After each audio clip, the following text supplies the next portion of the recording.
It's summer, I don't have to tell you that. Most of us are outside, and what would happen if you were to look up and just see a plane barreling towards you? Sometimes truth is stranger than fiction, right? A Southwest plane came a little bit too close for comfort this week in Oklahoma.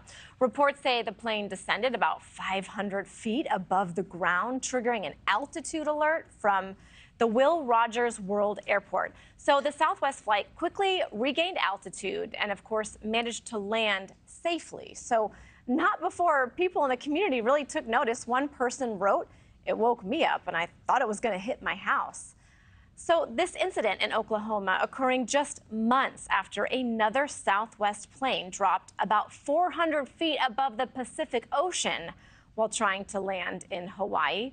So joining me now is NewsNation travel editor Peter Greenberg. Peter, I'm grateful that you're here. You know, we're hearing these stories more and more. I want to talk to you specifically about what happened with this Southwest flight. Could it have been a miscommunication, a touch and go, or what could have happened in your eyes? Well, this is what we do know. The flight heading to Oklahoma City was flying certainly below the glide slope. And when that happens, even at that point in the approach, it was about 9 miles out, the cockpit would have heard, if everything was operating normally, an audio alert saying glide slope, which is their alert saying you're below the glide slope, pull up. But at the same time, the ground at the tower, they got an altitude alert. In fact, they even radioed the plane saying, is everything okay? At that moment, the plane did correct. They did what is called a go-around. They never got near the runway, but they literally regained altitude, circled around the airport, got repositioned to another holding pattern, and then did the approach again. Everybody landed safely. But to drop that low at that distance from the runway is certainly raising some eyebrows. And what's going to happen now is they're going to check the CVR. That's the cockpit voice recorder that gives investigators the last 30 minutes of all conversations in the cockpit, including cockpit to the ground, pilot to pilot, and ground to the cockpit communications. And that will then allow them to do a timeline track second by second as to what happened, when it happened, and who recovered quickly. That's when we'll know what really happened. Yeah, and I was taking some notes when you were talking. When you mentioned a go-around, like you said, nine miles out. So when do you get really concerned when the altitude is that low? Because is there a point where a plane cannot recover? Well, there is, but remember this, on any approach, when you hear a glide slope alert, and I've been in the cockpit many times, that's a normal thing that happens. It just lets the pilots know they're drifting a little bit too low. They correct right away.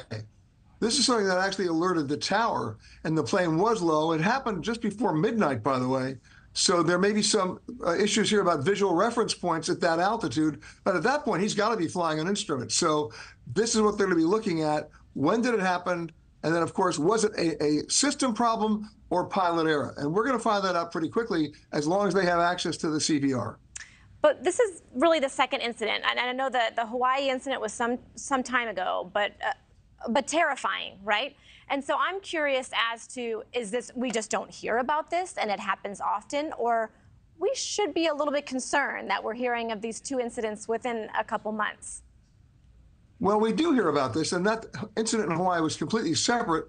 That was on takeoff when the pilot literally, I should say the co-pilot, for reasons we don't understand yet, did two things which you should never do. He pushed the nose down and pulled back on the throttle to lower the power.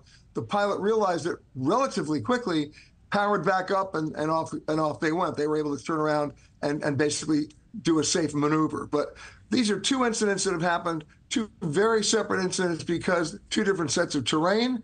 Remember, there's also such a thing on a plane called the GPWS. That stands for the ground terrain avoidance, right? Ground proximity warning system that would have also alerted the pilots if they had gotten any lower than that. Okay. All right, Peter Greenberg, thank you for clearing all that up for us.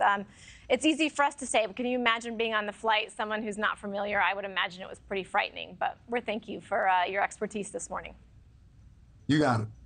Thanks for watching, everybody. Go to joinnn.com to find NewsNation on your television provider. Also, don't forget to click that red subscribe button below to get more of NewsNation's fact-driven, unbiased coverage.